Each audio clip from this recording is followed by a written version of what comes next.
reached that stage, I'll have one final question. We've completely run out of time. I'm going to go to audience now, find out if you have a specific question to a person, do let us know. Do introduce yourself also, and if the person you're asking. I'll start with you, sir. So can we get mics here, please? Yeah. I'm Gyan Kumar from ATC. My question is to Mr. Rajat Tandon. You had mentioned about the location. So we could make it simply by making it optional. You exercise that or you don't exercise that. But you have that facility. Now, is that a technological impediment or it is an application issue? I think that's a pretty good question. So I'll have to probably think about it before answering it. It could be probably both at this stage because it's more like a one-way. If I'm trying to locate where you are, it's more like a probe which is coming to you, from you to me. Whereas from me to you right now, if you're probably connected, then probably it's an app layer which could marry these two aspects of location, beamings, and integrate it and possibly pass it on to each other. Right. Now, do I take it that the networks today are not geared up for this sort of a locational facility? So maybe I won't be able to comment on that. On the network side, Neeraj, if you may be able to. My sense is that from the network point of view, obviously there are challenges that I highlighted earlier in terms of persistence of the identity. But I think there is another aspect of it from the making it more location aware, if you will. If I were to look into most of the location applications or other applications as well, so Facebooks of the world, for example, these applications, these OTT applications depend on service providers for pinpointing the location. So unless a OTT application provider works in partnership with the service provider with some arrangement at the back end, maybe for revenue or cost sharing, it will be extremely difficult, to have a good, credible location identification done. The accuracy, of course, would be very different if you give my information out. So both you and your wife could be in trouble. I mean, could do that, yes. Yeah, I have a question here. All right, we'll go with you. I have two questions, in fact. One is about the Rajat, location. you're in trouble again. So I just want to know how accurate your location-based app is. Suppose if I'm anywhere in city or in a remote area, I want to find out anything, ABC or anything. I know your application can give me the direction or this kind of thing, but I just want to know the technology behind that and how accurately it works. So just like Rajiv had said before as well, there are two ways. One, if you have a GPS-enabled device, now the GPS quality is also very important, which will give you a sub 5 meter, a sub 15 meter, or sub 50 meter accuracy level. Secondly is if you're relying on if you don't have the GPS, then you're relying on a cell tower cell triangulation. And that could be off by 200 meters to 300 meters as well. So it all depends upon the device which you have. The application is just a layer on which your positioning is showcased. And just to add to it for a minute, there is technology available today which actually can do it because I think most of the government has mandated for security purposes for every operator to deploy to be able to track out people within a 50-meter radius of where they are. And that's possible without a GPS phone. Incidentally, it calls in for fairly proprietary algorithms that have been deployed after 9/11 in the US and in a lot of other countries. And this algorithm costs, and the technology along with it, costs significant amount of money. So obviously that's the reason, and also relates to how network topology works. So if you do it in Muzaffarpur versus how you do it in Delhi, will be a big challenge because of the density of the towers and so on and so forth. But it's possible today to determine to a 50-meter level of identification. Okay, we'll do. Sure.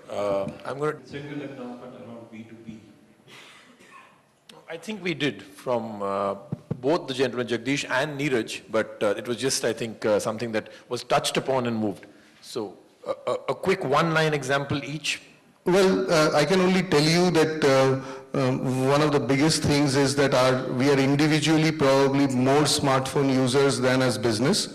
And so what we are seeing in the market, not only BYOD, but basic functions moving towards using mobility. So, it's not just about mobile banking. It's about the bank using it for all its purposes or for a retail business using it for its all purposes. So there is a huge amount of movement towards enterprise mobility. Unfortunately, the take is a little slow, primarily because the business cases for this are not that strong yet. So the investment on infrastructure, the middleware that it requires for an enterprise mobile platform, and verticalized business flow. Suppose I do campaign management in retail today, costs me X dollars per consumer.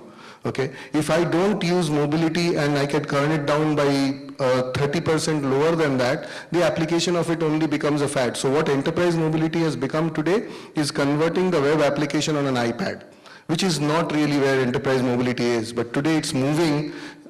We as a company, because of what we are doing a significant amount of work every vertical to process by process mobilize the enterprises. Yeah, let me just quickly add on to that. Clearly, in terms of traction for business mobility, we are seeing a lot of traction and selected. So from the point of view of an insurance agent, if we talk about Salesforce automation, imagine you have your agent who is actually a franchisee of a insurance carrier. He goes to a client and he brings out his tablet, and in first or the second meeting itself is able to tell the client not just the actual premium, because he is having this application, CRM application, SFA application that he hooks onto the back end in real time, but he can tell, here is a premium that you need to pay, here is a contract that you'll need to sign, and through example that Lishoy was giving earlier about digital signatures is able to do that in real time and basically close the contract there itself. Salesforce automation is an example there. CRM, collaboration applications, these are some of the areas where we are seeing a lot of traction with a lot of clients that we are working on, service providers and enterprises. I believe inherent technology that will make the baseline would be whether it goes towards the consumer or towards business, it wouldn't really matter, because you could get a passport or you could close a sale with the same technology which is underlying. I'm taking one last question. I'll take it from the gentleman right there. Yeah. Okay. Hi, guys. My name is Bava Grover. I'm from Hexagon Consulting, and one of our practice areas is on customer service excellence, and we run India's only international customer service standard. My question to the panel is that I think we've heard some great insights on new areas and new technologies and trends, but my question really is, how are organizations and telcos in a very structured manner listening to customers and figuring out what is it that customers really want? So my question is a little more sort of structured. How do you, in your view, are organizations really analyzing and figuring out what's going to be important next year, in the next 6 months, in the next 5 years, 10 years? So I need to understand your thoughts on this, please. Thanks. What you're basically saying is that one is everybody thinking this is what they may want, but are you actually listening to the customer, and how do you actually get that database around? Anybody here who, yeah? So my experience working with service providers, we basically are part of Cisco Consulting Service. We work with service providers to help them understand what really moves the needle from the consumer as well as from business perspective, to the earlier question. Now, whether some of the ideas that we are mentioning here are for real or not, I think, at least from my perspective, what we have tried to share is what we have seen, work, and heard from the service provider perspective. Obviously, they'll be much more in a better credible position to answer this question. But I think a lot of things that we have also shared is what we have seen work in other economies, not just India. We know that the needs of India are very different from what are there globally. We can't just compare Indian market to, say, the US market. Indian market, for example, if you were to talk about video growth, we talked about 80% growth in the next 5 years. The US market will grow only at 10 to 20%. The kind of applications will be very different. So the things that we talked about from the vernacular, local applications point of view is basically based on some of those interactions that we got a chance to have with the service providers, and then also direct consumer surveys, for example, in urban areas as well as rural areas. Cisco, for example, recently completed a survey in the rural areas, an extensive survey, about 10,000 odd respondents throughout India, to try and understand what do rural consumers actually need. Because till now, what we have heard is these could be the potential needs of rural consumers. But is there a real demand for internet, mobile internet in the rural areas? So we try to go in quite a few different ways, if you will, in terms of direct engagement with the consumers, in terms of working through the enterprise as well as service provider partners. I think we do it in two ways, and I don't know whether we listen a lot or not. But for example, for the consumer services that I talked about, you have to first have a view saying, this is where I think broadly the opportunity lies. So it says rural area, and we think rural applications will be of demand. So we then do regular, we've taken actually the complete FMCG way, which is like going to the consumer, doing a focus group discussion, getting the right people from market research and get that data out.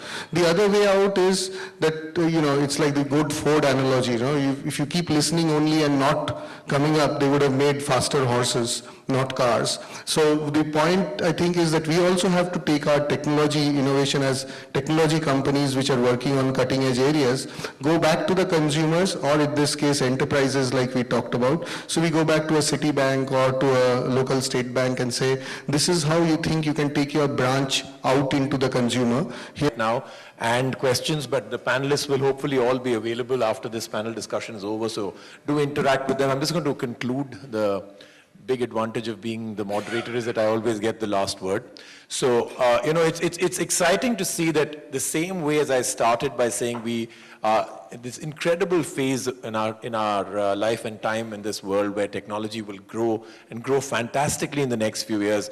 I also believe that finally the fatigue and the kind of stuff that we've been going through where we actually say we're jaded with technology, apps and other such things is almost over, because it was that time where hardware and specs and features became far more predominant, and every part of technology always has a phase. I now believe we're moving to the next phase where the user experience, the person behind the device actually using it, will become far more important, and I think that's going to be the true game changer, which is why I believe that we will have in the very near future our passport.